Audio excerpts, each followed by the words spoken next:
Oh boy. That is the one con of being a poker player, is your sleep schedule gets messed up quite easily. We're starting the session a little bit later than we would like. As you guys just saw, it's around 9 o'clock, which is a bit late, especially if you're planning on playing for a few hours. So with that being said, we do have some assistance by our friend right here.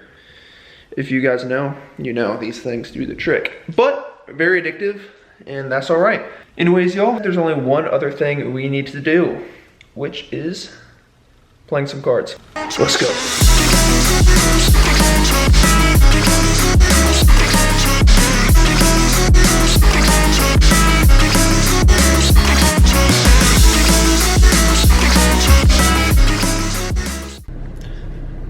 Alright y'all, so we just pulled up to the Coconut Creek. I'm real excited to get in there. Tonight we're going to be sitting down in the 2-5 game.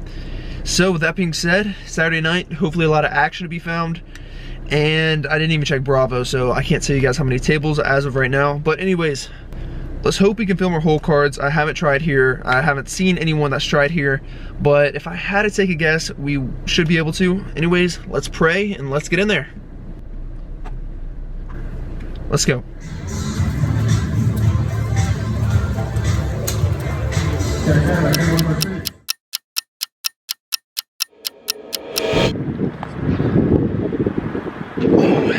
Alright y'all, just finished up the session. I'm just a bit worn out, so I'm not going to go over the hands right now. But looking for you, you guys are online and don't have to wait. Anyways, yeah, this place is pretty sweet. I'm not going to lie, it is a bit eerie up here at midnight with no one up here. But anyways, that's it. We are going back home, and I'll see you guys in the morning. Alright, as y'all can see, there are some cards and some felt and some chips in front of you, which means that I did film at the table this session, but unfortunately, this will be the last one at Coconut Creek going forward, because Floor came over to me about 2 hours in the session and asked me to put my phone away and told me I was not allowed to film. So going forward, it's not that big of a deal just because there are a bunch of casinos in my area. And truthfully, going forward, if I did have to play there again, it did take them a decent amount of time to even notice I was recording. So I don't want to be wasting too much of y'all's time. I went ahead and sat down in the 2-5 game for $1,000, which is the max buy-in, and was greeted by 7 other people at the table. So we are playing 8-handed, and none of them in which I recognize. So totally new faces, so I don't have any read on anyone from prior games. So as I go ahead and sit down, it doesn't take me too long to get involved in a pot. Within the first orbit or two, I look down at ace-8 in the cutoff. There is 4 limps to me, and I go ahead and bump it up to $30. I actually misclicked and meant to bump it up to $35, but nonetheless it doesn't really matter because only the big blind cold calls and all the limpers fold. So going heads up to a flop which comes down Jack-Jack 4 Rainbow, this is a flop that I'm going to want to be c-betting with essentially 100% of my range just because I can have all the overpairs and Jack-X. So when she checks it to me, I go ahead and size down to the tune of $25 and she makes the call. Looking to improve on the turn, which does come in the form of a 7 of hearts. So our backdoor flush draw did come through. And once action checks to me once again, this is a card that I definitely want to keep on firing at, so I go ahead and size up to the tune of $55, and sure enough, she calls once again. So when she calls a bet of this sizing, I think it's safe to say that she probably has some sort of middling pocket pair, Jack-X. So looking to improve on the river, which thankfully does come in the form of a 2 of hearts. So our backdoor flush does come through, and when she checks it to me, I think this is a card that I want to be sizing up on just because I think all Jack-X would be calling nearly any bet. Even though we will be missing value in middling pocket pairs, I think it is worth it just in case she does have Jack-X. So when she checks in me, I go ahead and do a pot size bet of $250, and she tank folds. So after folding on the river, I think it is safe to say that she did probably have a middling pocket pair. On to this next hand, we are under the gun with ace-jack offsuit. I go ahead and bump it up to 20 after I get 1 limp, and middle position actually 3-bets me to 65. So when action goes ahead and folds back around to me, I've never played with this player so far, but he seems like more of an aggressive player at the table, so I go ahead and put it into my 4-betting range to the tune of $200, and as y'all can see here, show the camera one more time, but he tanks for about a minute. Up until this point, I haven't been too active. I've only played around 2 or 3 hands, so I would assume he would give me a decent amount of credit for this 4-bet. And as you guys see there, he does flash a jack. So knowing he had that, we either had the same hand or had him absolutely dominated. So anyways, on this next hand, we are in the cutoff and make an extremely loose open up to $15. And the only player who ends up calling is the small blind. So playing this flop into position, it comes down Jack, Jack 10. This is a board that I do want to be c-betting just because our exact holding didn't really catch any piece of this board. But there are a lot of cards that can come on the turn and river that can help us, such as Queen X, King X, 9x, or any diamond. Yeah, so I do think I made a mistake checking this back because of all the variables mentioned. So anyways, when the turn comes a king of clubs, this certainly does improve us, but it is also good for our range. So I throw out a bet of $20, essentially just trying to steal the pot now, and luckily that's what happens. Let's go. Table 4, thank you. In this next hand, we have ace 10 offsuit. I go ahead and bump it up to 15 under the gun, and the only 2 colors I get is the small blind and the big blind. So I haven't gotten involved with these 2 players so far, but when the flop comes down 10 high, this is essentially the best flop you could have asked for with ace 10 offsuit. When they check to me, I go for around a 2/3 pot bet, and they both fold. So kind of stinks they didn't have any sort of draw on that board, but nonetheless, happy to take it down once again.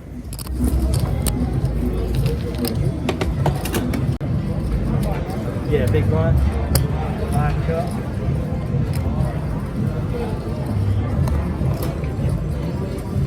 Alright y'all, one thing that I need to tell you for this session that I've noticed so far is a lot of players' raises pre-flop are strongly correlated to the strength of your hand. So high raise means they have more of a premium, while limps mean they have garbage. So when there's 3 limps to me and I'm sitting in the hijack, I go ahead and bump it up to $25 just to try to punish them and play this hand in position. Obviously, this is normally either a fold, but you can occasionally put this in your 3-bet range on certain situations. So that's what I go ahead and do here, and we get 1 color from under the gun, and when we completely whiff the flop, that comes down 7 high. We have to take a stab at this, or we just simply will not be winning. So I go ahead and bet $30, and luckily they fold. So happy to take that one down with some super loose play.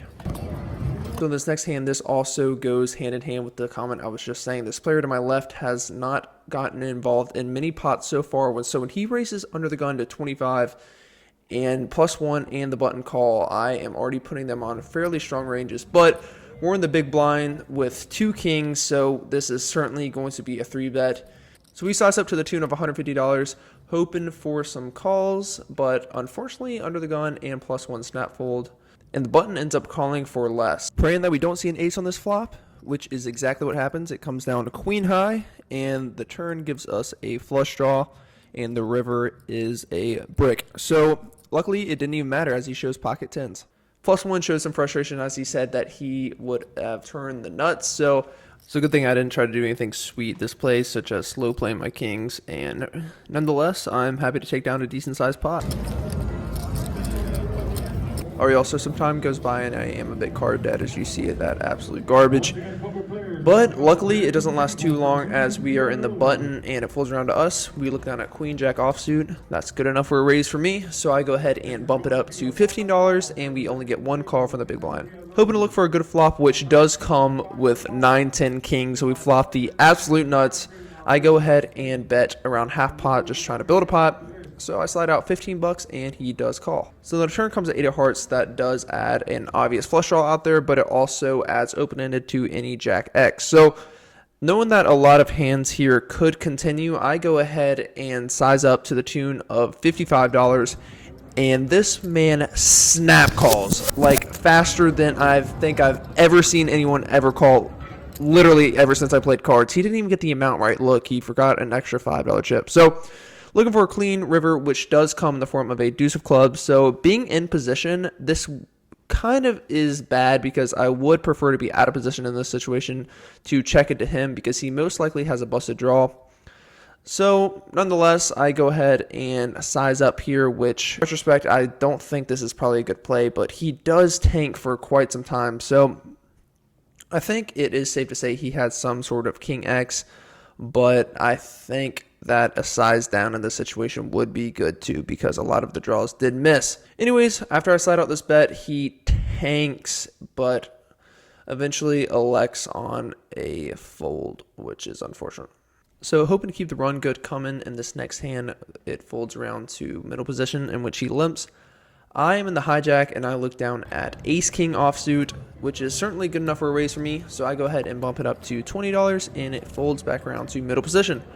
So just a quick side note, this player seems like he might have had too many drinks in him, or whatever the case may be. He's very active and tends to limp call quite a lot. So when the flop comes down Jack 10-5 with 2 hearts, this certainly favors his limp calling range way more than my raising range, but nonetheless, we do have 2 overs and a gutter, so I think this is certainly a spot to c-bet here. So I go ahead and fire out for 30 bucks, and he does in fact make the call. So kind of playing a guessing game going to the turn, in which we don't have to guess anymore, which comes down a king. So now turning our semi-bluff into a value bet, we go ahead and size up to $60, and he goes ahead and snap fold. So got a bit lucky on that one, and going on to the next one.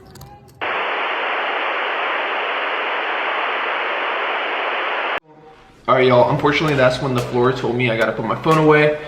No one at the table cared, the dealer didn't care, no one cared, but the floor obviously cared. So yeah, they told me to come over and put the phone away. So with that being said, these next few hands or so are all going to be talked about now. So no table footage unfortunately, but nonetheless, these next few hands are actually the most eventful of the whole session.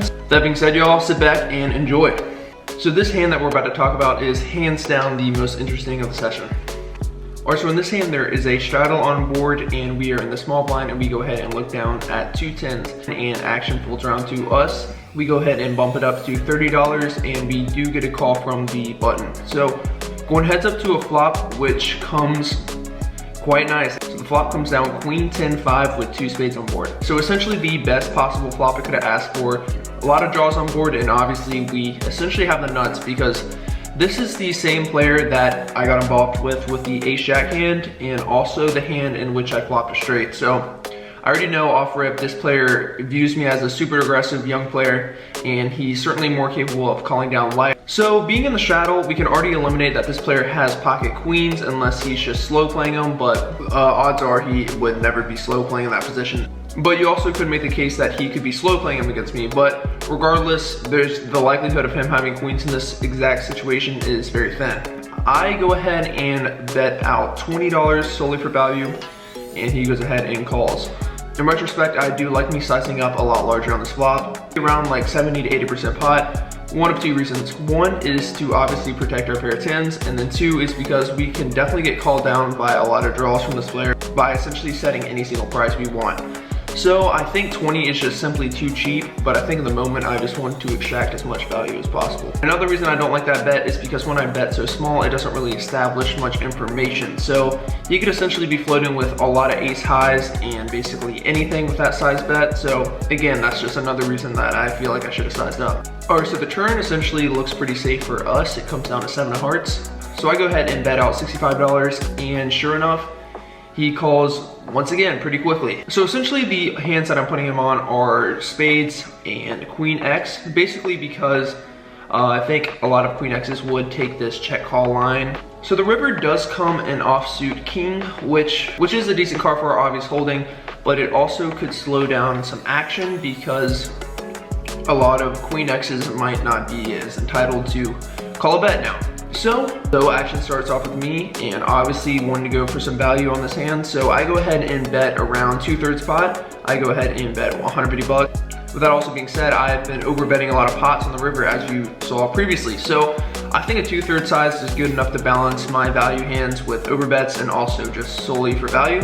So once I put out that bet, he goes into the tank, obviously hoping for a call, and unfortunately that's not what we get, but we don't get a fold either.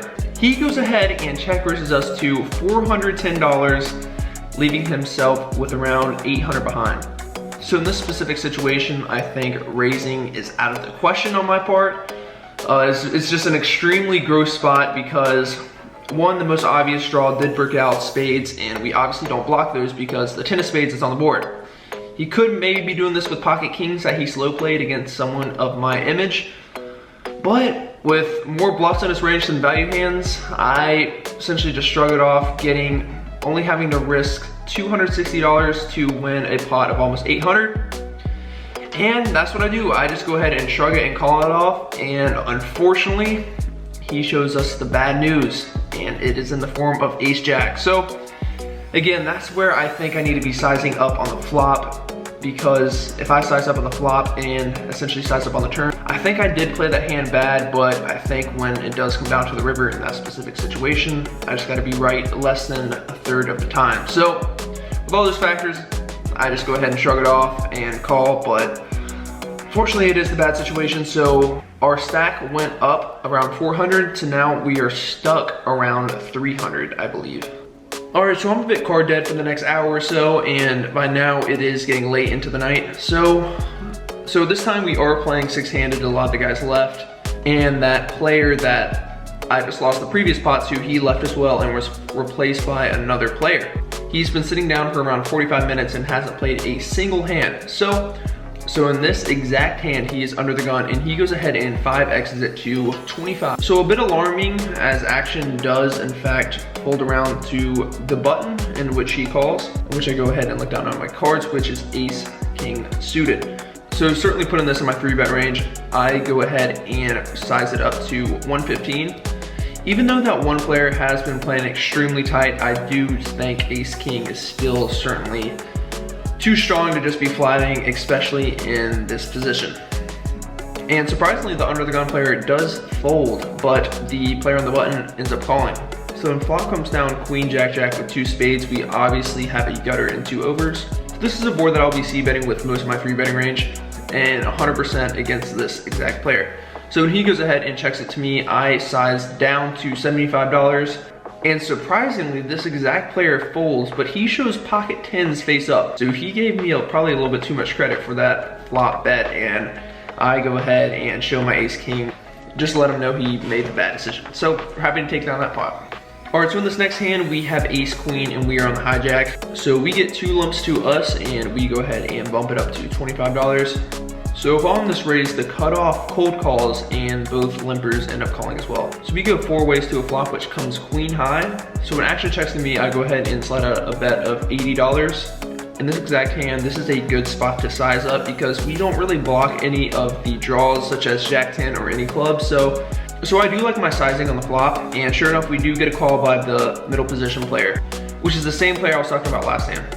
So when the turn comes to 9 of hearts and he goes ahead and checks it to me once again, essentially want to get as much value as I can now. This player does have a shorter stack. I think now he has around 450 bucks in his stack. So with his exact sizing, I go ahead and slide out a bet for 150 bucks, planning on jamming almost any river that looks clean. But luckily it doesn't come to that, as he just goes ahead and mucks his cards. All right, y'all, so this is a pivotal point of the session. So action does fold around to the button in which he makes it 20. I'm in the small blind and I go ahead and look down at the beautiful ace king going after him the past 2 hands, and he clearly knows I've been going after him. I go ahead and size up to $75, which is certainly on the larger side, but I think all the factors included, plus being out of position in the small blind, I do like my sizing.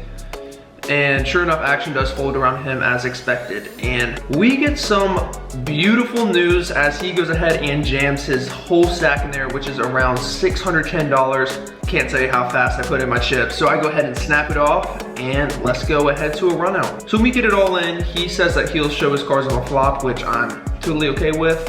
So hoping to improve or hold on the flop. We don't really know what we need, but anyways, we both agree that we'll show our cards on the flop. So when the flop comes out jack high, he goes ahead and tables ace jack, which is obviously a sink to the heart, until we see the jack of diamonds. And all right, we can maybe pick up something right here. After the jack of diamonds, we see a 7 of diamonds.